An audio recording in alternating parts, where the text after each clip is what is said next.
Whatever your view is on life, who you are, where you are from, and why you are here, one thing is certain. Your physical body and non-physical mind or consciousness is on a journey of discovery.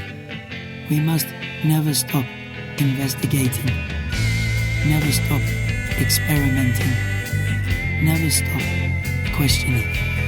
No fear, only love. No anger, only compassion and forgiveness. 'Cause this is just the way it's meant to be. This is just the way it's meant to be. This is just the way it's meant to be. This is just the way it's meant to be. And his newest book just came out 8 days ago, called The Internet of Money, which is a masterpiece to read. Please help me welcome Andreas Antonopoulos.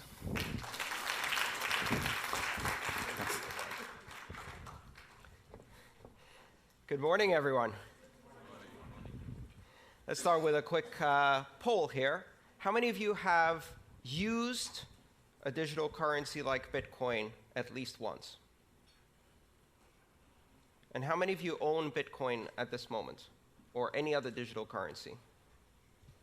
Okay, we can fix that. If you like, later on today, come find me. I would be delighted to demonstrate to you how to set up a Bitcoin wallet on your smartphone, and I will give you your first fraction of a Bitcoin, not a whole Bitcoin, and show you how a transaction works. Because Bitcoin and the digital currency revolution it has started is best demonstrated and experienced than explained. It's actually very difficult to explain Bitcoin. I've spent the last 5 years learning how to explain Bitcoin. That is my full-time job. Unfortunately, the developers keep making new stuff, which I then have to explain all over again. So, for a moment, forget everything you think you know about Bitcoin. Forget everything you've heard about blockchain, and let's start from basics. In 2011, I heard about Bitcoin for the first time, and my reaction was exactly the same as the reaction of everybody else who heard about Bitcoin the first time, including its founder, and that reaction was, ha, nerd money. That's probably just for gambling. 6 months later, I heard about Bitcoin again. And this time, I read the white paper that launched this system. And my background in computer science and distributed systems allowed me to see behind the illusion of what I thought Bitcoin was, and it blew my mind. In my life, I have now had 6 occasions in which I have become absolutely obsessed with a system of technology to the point of forgetting to eat, forgetting to sleep, and consuming as much knowledge as I possibly can. My first computer, when I was 10 years old, my first programming language experience, my first modem, my first access to the web, the first time I used the web browser, the first time I downloaded and installed the Linux operating system, and then Bitcoin. When I discovered it, I spent 4 months consuming as much as I could, except food. I lost 26 pounds on the highly inadvisable diet of obsession. I have not emerged from that because I keep finding new layers of depth to understand this. And the reason it's so fascinating is because it isn't what it appears to be at first glance. Bitcoin isn't money. The blockchain isn't a system of currency. It is a platform of trust. It's not a company. It's not a product. It's not a service you sign up for. It's not a currency. Currency is just the first application. It is the concept of decentralization applied to the human communication of value. Because what is money? InQ told us it's an illusion. It's imaginary. And the reason we don't grasp that is because it's so deeply embedded in our civilization. Money is one of the oldest technologies that humanity has. It precedes writing. How do we know that? The very first samples of writing we have are spreadsheets. They are tallies and ledgers of debts owed, and money pre-existed that writing. You might even speculate that money had an oral tradition until it needed to invent a written tradition, so writing was created for it. In the history of money that now spans tens of thousands of years, there have been maybe 5 major changes. From pure barter exchange to the introduction of the first abstraction of value, shells, feathers, beads, nuts, stones, and then precious metals, and then paper money, and then plastic money, and now network money. Bitcoin introduces a platform on which you can run currency as an application on a network without any central points of control, a system completely decentralized like the internet itself. It is not money for the internet, but the internet of money. And what is money? Money is a language. Money is a linguistic abstraction. Money is a language that we use to communicate value to each other.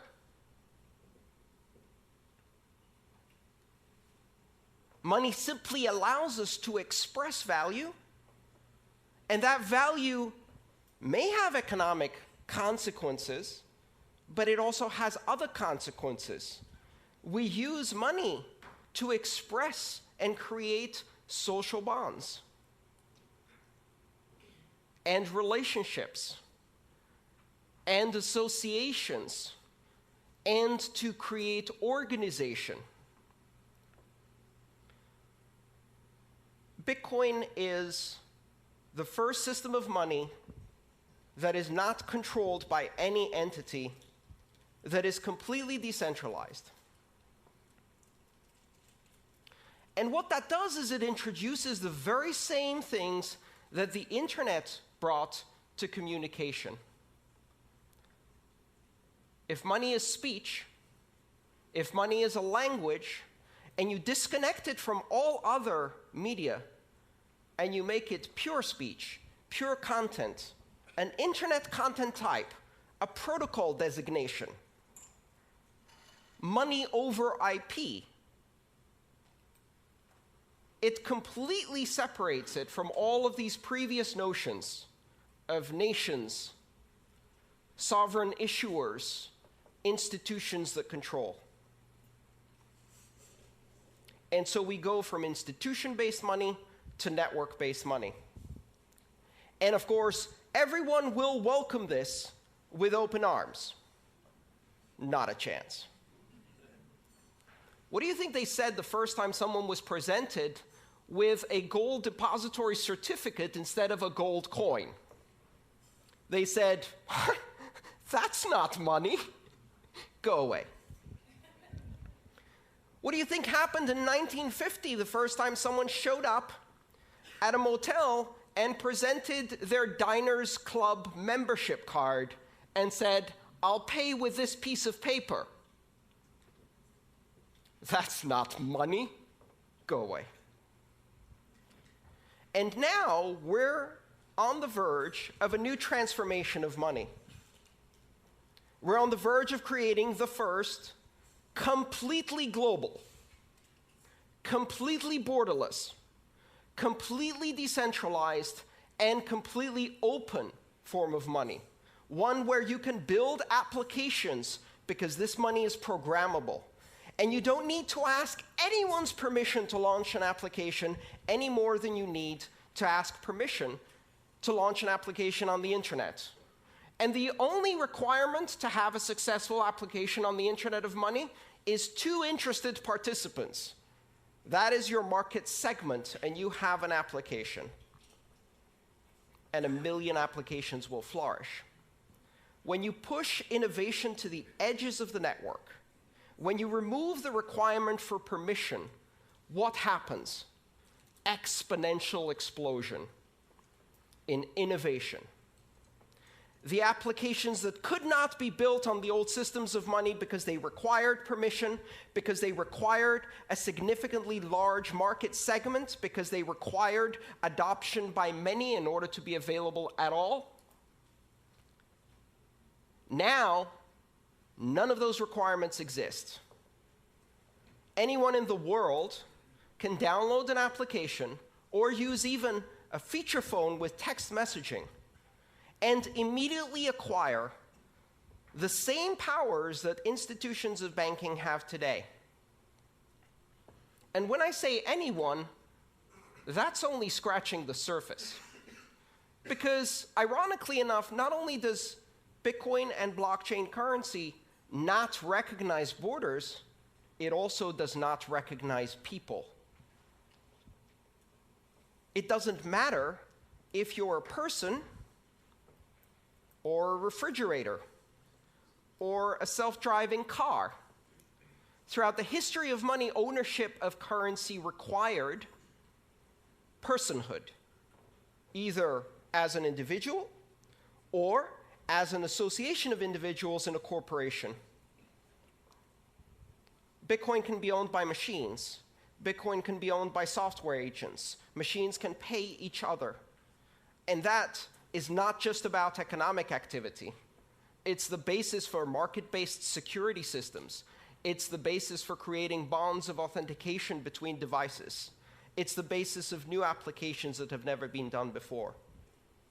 Bitcoin and blockchain technology unifies the systems of money. Today we have systems of money for small payments, systems of money for large payments. We have systems of money for payments between individuals. We have systems of money for payments between companies. We have systems of money for payments between governments. Does that remind you of something? That's how communication used to be before the internet. We had systems of communication for pictures, systems of communication for letters, systems of communication for short distance and long distance, and the internet came and unified all of those. What the Internet of Money does is it creates a single network which can do a microtransaction to a gigatransaction in seconds, anywhere in the world, for any participant without permission. But if you just look at the application of money, you're missing the point. Because you can take the language, the building blocks of this platform, and use them to construct other languages that communicate value. Tokens, reward points, brand loyalty coins. Today there are over 1,000 digital currencies using the design pattern, the recipe of Bitcoin. Most of them are junk. Some of them are not. And over the next decade, we are going to see tens of thousands and then hundreds of thousands of coins. Some will have economic use, some will simply be expressions of loyalty, affiliation. They will represent items in the physical world, the title for a house, the controlling key for a car that can be transferred from one owner to another and 5 seconds later, that owner can step into the car and drive away because the car can validate the new standard of ownership. We cannot yet imagine what applications we're going to build around this. But one of the interesting things we're beginning to observe is that money arises out of the social construct of Homo sapiens spontaneously. It even arises in primates. You can teach monkeys money. You can teach dolphins money. You can teach greys, parrots, money. And they will learn how to exchange abstract tokens for food and then use them to build social relationships. They'll also invent strong-arm robbery. Beat up the other monkey, take away its pebbles, eat the bananas. And we see that same thing happen in children. Toddlers invent money in kindergarten. Blocks and rubber bands and Pokemon cards and other little tokens, abstractions of value that they exchange to strengthen social bonds, to express loyalty and friendship, to learn about sharing. Children will be building currencies. Only this time, these currencies will be global, unforgeable, and scalable on day one. A few years from now, Maria will be launching Maria Coin in her kindergarten to compete against Joey Coin. And it won't really matter to anyone. Until, of course, Justin Bieber launches Justin Bieber Coin, and it happens to surpass the market capitalization of 30 nations on this planet. And we are all writing horrified opinion editorials about how the world is going to hell.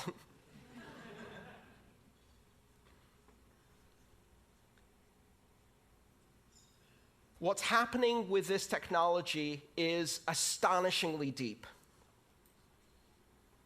And for certainly some of the companies in this room, it's a bit scary.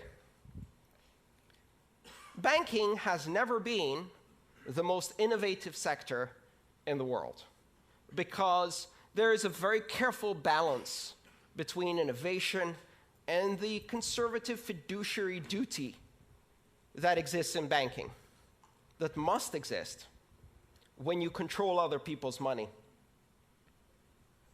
And yet with Bitcoin, you don't control other people's money. In Bitcoin, I control my money. I have complete and total authority over my Bitcoin. It cannot be seized, it cannot be frozen, it cannot be censored, my transactions cannot be intercepted, and they cannot be stopped. And I can do so with almost complete anonymity, and so can anyone 5 minutes after they download an application, and money has changed forever, and banking has changed forever. The idea that you can proceed in the industry of money, in the industries of commerce, and maintain the same conservative attitude that has existed now for centuries, ever since merchants in Venice and Amsterdam started issuing depository certificates and providing banking services. That is gone. That is gone.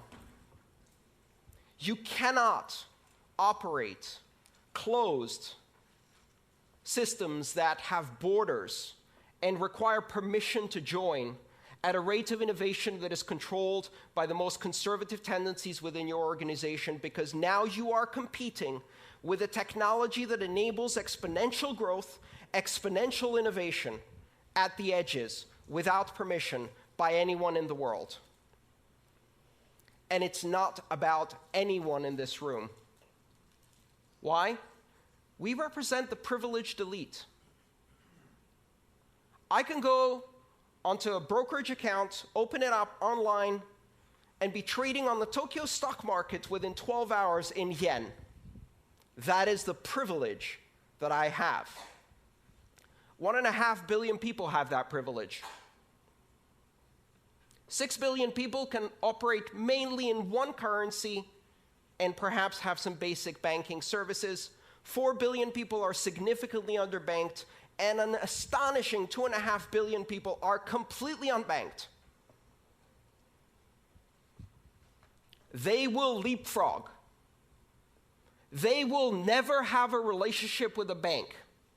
Every single child born today will never have a bank account.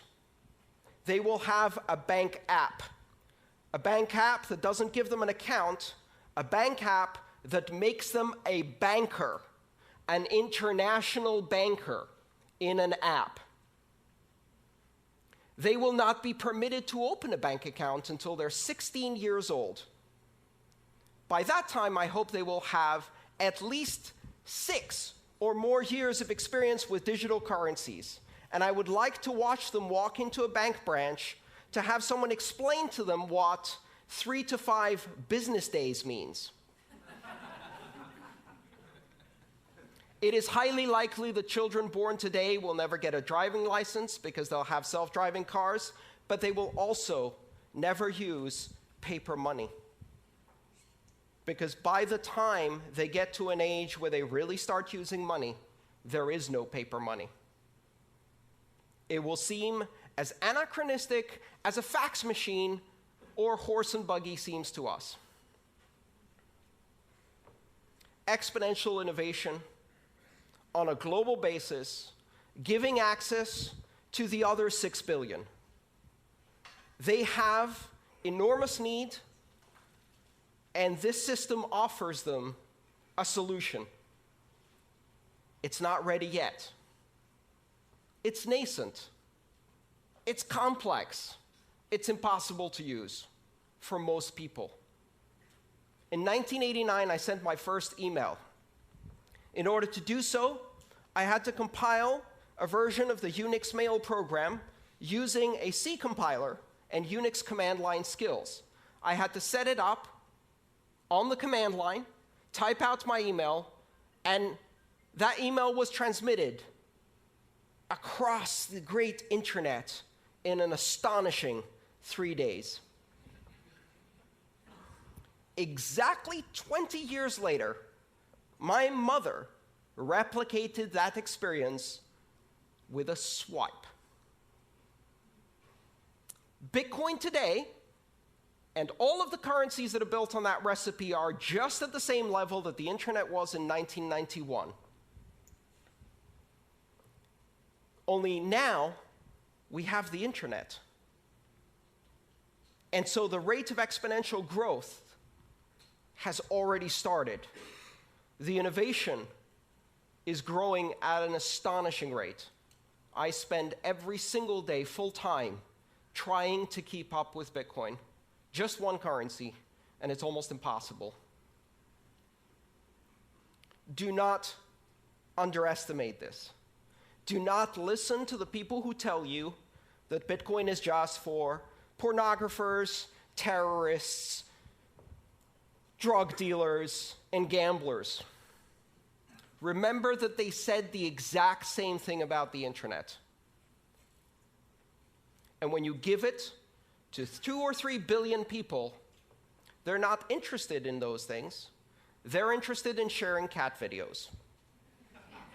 And now we have an internet of 1 billion cat videos.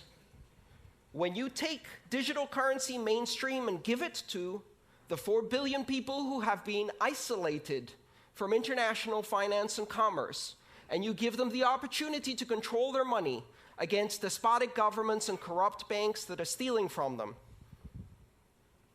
you give them the opportunity to control their future. You give them the opportunity to transact with everyone in the world, to own title on their own property in a fully transferable digital token that is recognized everywhere. Control over finance that cannot be seized, frozen, or censored. They will buy food, healthcare, sanitation, education, shelter, because that's what we do. And they will not be denied this technology. Do not underestimate where this is going. The Internet of Money was launched on January 3rd, 2009. It's coming. It's coming faster than you can imagine. It's deeper than you can fathom. It's more sophisticated than you can immediately understand. It takes years of study just to see all of the implications. And it is a gift to the entire world, a technology that represents the sixth greatest innovation in the technology of money, the most ancient technology of our civilization. Thank you.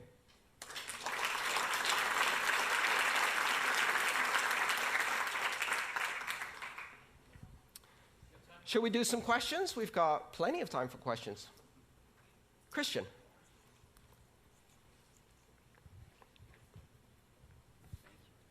What determines the buying power of the currency? How does it stabilize and what's required to stabilize it? So if I would buy some bitcoins, who can manipulate the value of that? Everyone.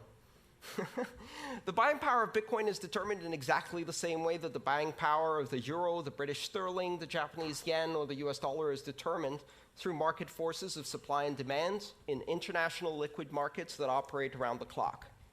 One of the fundamental differences is that Bitcoin trading never ceases. Has been going continuously for 7 years. The network never stops. Every 10 minutes, Bitcoin's heart beats, and transactions are processed. The exchanges never close. There is no closing price for Bitcoin. It is a rolling average. And in that trading, a market capitalization of approximately $12 billion is now traded internationally. What is $12 billion for a global currency? It's a guppy swimming in shark-infested waters.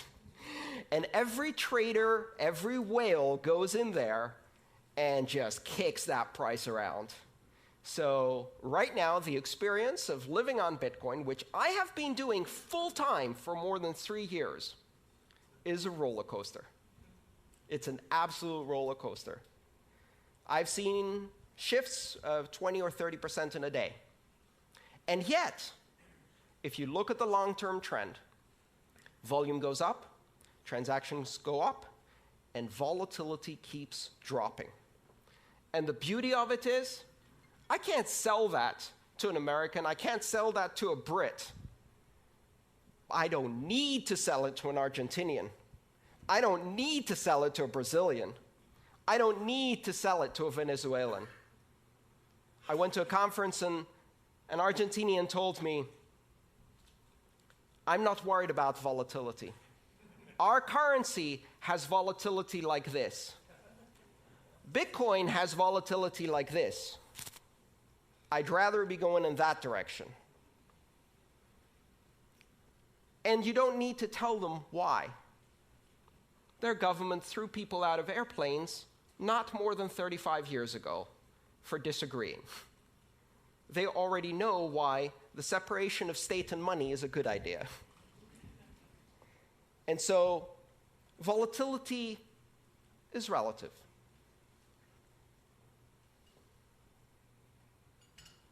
Any other questions? Come on. Yeah. Let's get a microphone to you. 1 second. Yeah, okay, so only one short... Sorry. Where are we? There you are. Sorry. Thanks. Great speech. Obviously, it sounded a little bit like one side of the coin.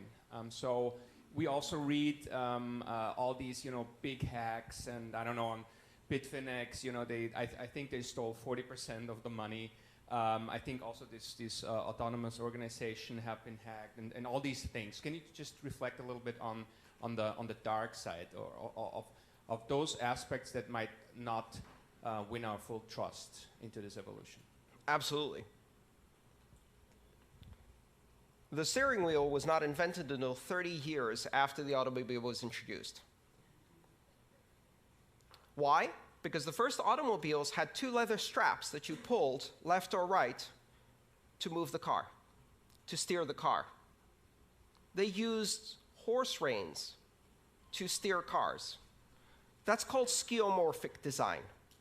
It means keeping a shadow of the former past in your new system, failing to see the new dimension and replicating the past.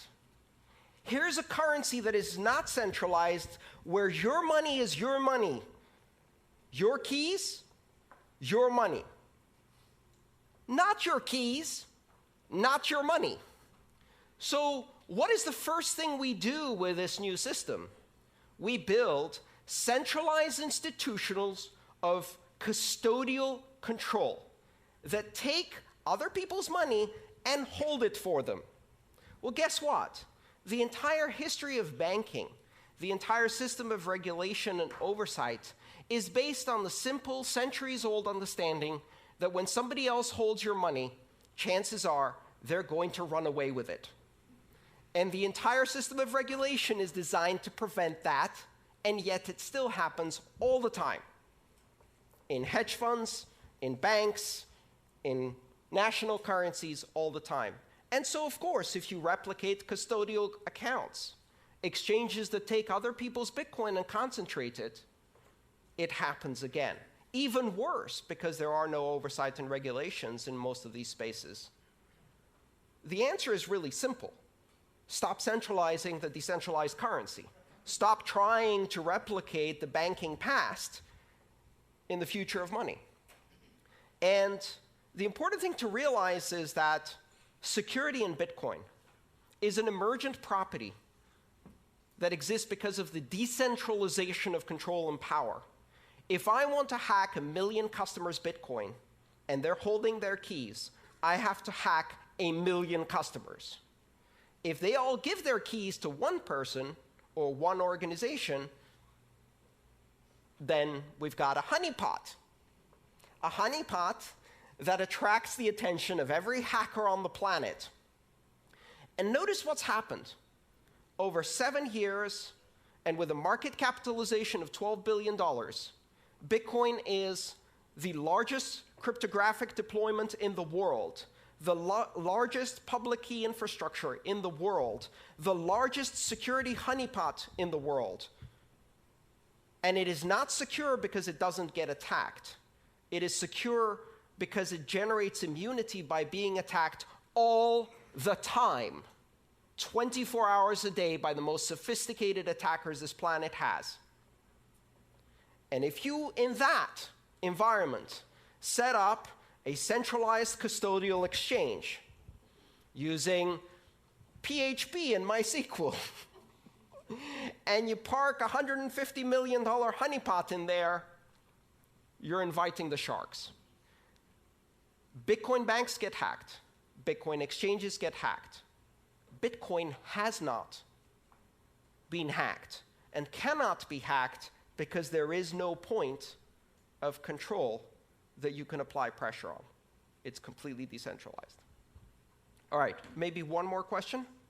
Yes. Where does supply of Bitcoin come from? And how are you sure the market doesn't get oversupplied?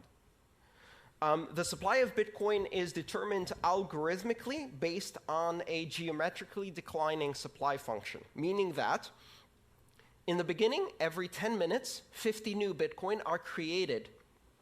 So every block, the heartbeat, 10 minutes, created 50 new Bitcoin. This Bitcoin is used as a reward in a game theory-based security model that ensures that every transaction is independently validated by completely anonymous actors who have to stake electricity as a guarantee of the security work they've done. And if they succeed in doing the security work of validating transactions correctly, they earn as a reward, based on a probabilistic return, that reward. 50 Bitcoin every 10 minutes. That's how currency is introduced into the economy. Every 4 years, it gets cut in half. 50 to 25 in November of 2012. And this year in July, this past July, we had our second halving event, which was celebrated with birthday parties all over the world. And Bitcoin's reward went from 25 to 12.5 Bitcoin. As a system, it's designed to have a monetary policy that is purposefully deflationary and simulates the issuance of precious metals. It gets harder and harder and harder to mine gold at greater and greater and greater cost. And Bitcoin is the same. The idea being that less and less is issued over time. if you follow that geometric curve, at some point you reach the end. In the year 2141, Bitcoin is no longer issued. 21 million coins is the asymptotic cap. It will never reach 21 million coins. That is part of the protocol.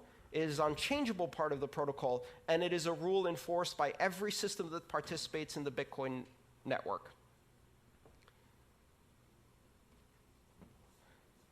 It is meant to be sound money, but it's not the only monetary policy that exists. There are several other currencies that implement different monetary policies.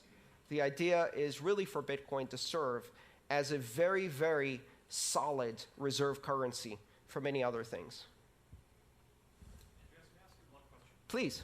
What advice do you have to give to companies here who are from non-financial institutions about how they should take tactical steps to think about experimenting with the blockchain in terms of storing value? I think understanding that it's not just currency, understanding that it is a platform for trust, understanding that it can be used as a historical record of truths that can register information, that it can be used to create all kinds of tokens that can be exchanged between your customers, your suppliers, your manufacturers, that it can also be used simply as a currency for any cross-border transactions, import-export activities, remittances-based flows, paying associates and affiliates, all of the things that today are expensive, slow, and difficult become cheap, fast, and easy when you use one of these digital currencies, but it's still early. For now, learning about it. Here's the one important thing you must understand. You will hear a lot about blockchain. And most of what you hear about blockchain is not the internet of money. It is the intranet of money. The intranet is where you run front page and Outlook and antiquated software in a closed little enclave of your corporate backwaters with stale content and boring apps. And in the end, it's full of viruses anyway because you can't keep it secure. Blockchain that is not open, that is not public, that is not borderless, that is not open for innovation is not what we're talking about here. And that's a really important distinction. It may be useful if you want to run a clearinghouse between 3 banks, maybe. But it's not the internet of money. Thank you so much, Andreas. Thank you. By the way,